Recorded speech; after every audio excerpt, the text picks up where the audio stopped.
How often have you thought that we can actually make a better stakeholder map than what most textbooks suggest, including standard books? My name is Alan Mishra. I am the principal BA at Adaptiveus, and I have been trying to make the existing BA techniques a little better with my experience in working with so many clients. So let's take a look. So first thing, for a quick poll time, how many of you believe that we can improve existing BA techniques from any source? Maybe it is BA BOK, maybe it's from PMI PBA, maybe it's from BCA standard. From wherever we have heard of BA techniques, can we improve them? In this regard, I remember a very interesting statement from a company which I really loved and I kind of admired. The company name is Hewlett-Packard, and they used to have a tagline in the past which said, "There is always a better way." So I fully believe in this statement, and I believe whatever we are trying to do today, we can always make something better tomorrow. So let's take a look at how the existing stakeholder map looks like. And all of you remember, a map is something that guides you to move from one place to another. And the stakeholder map is telling us how do we manage our different stakeholders. So most of you would have seen this map, which would have two dimensions, which is the popular 2x2 matrix.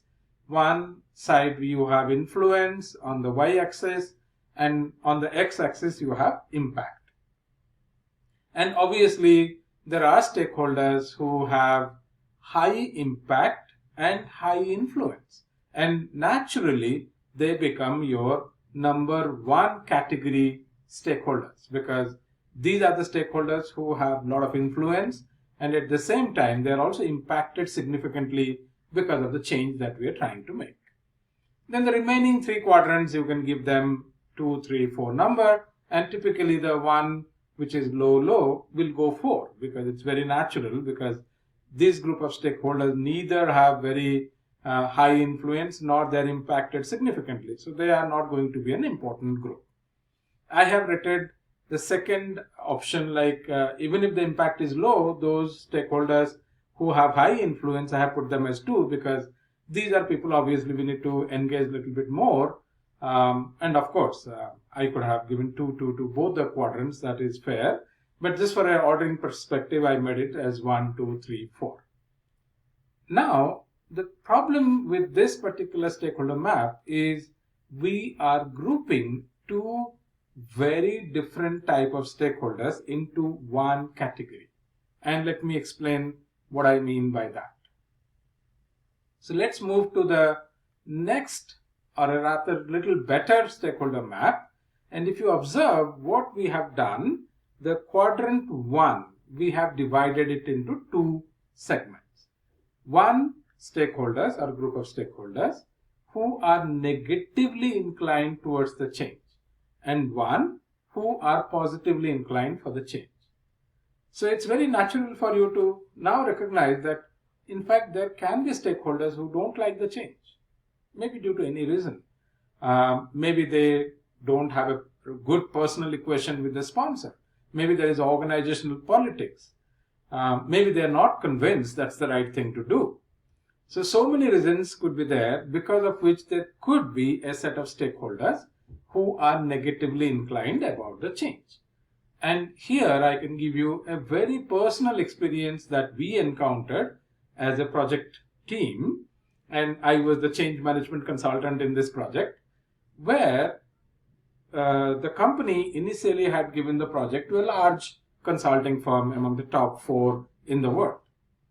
Unfortunately, the project did not go very well, and midway through the project, the sponsor decided to have us as an implementation partner, our company where I used to work, and kind of remove the consulting firm from the project, because the costs were ballooning with the consulting partner.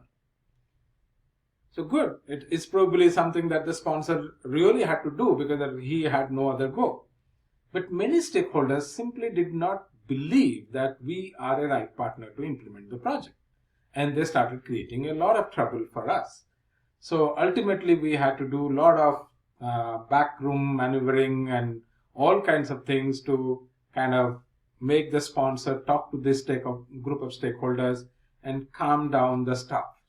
But I encountered this situation. In another project, again, I encountered a lot of stakeholders who were personally being negatively affected because of the change.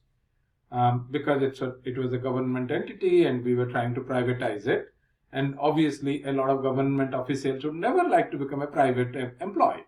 So they kind of openly opposed the project. They went to the court and tried to get a stay. All kinds of things happened. And one of my senior colleagues could actually manage the whole situation, which is probably out of the book. So I don't want to talk about it. But ultimately, we were successful with both the projects. Now, this is number one stakeholder group that you should worry about. Then, of course, you can look at 2, 3, and 4, and 5. Now, we have 5 categories instead of the earlier 4. So, especially for the negatively inclined stakeholder groups, here are a few suggestions that I can think of based on my experience. 1, please understand the reason behind the opposition.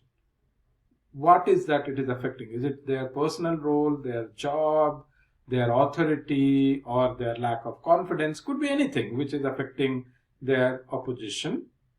Then maybe try doing things in a small pilot mode rather than trying to do big bang and trying to fail or trying to kind of work with a very large number of stakeholders or groups.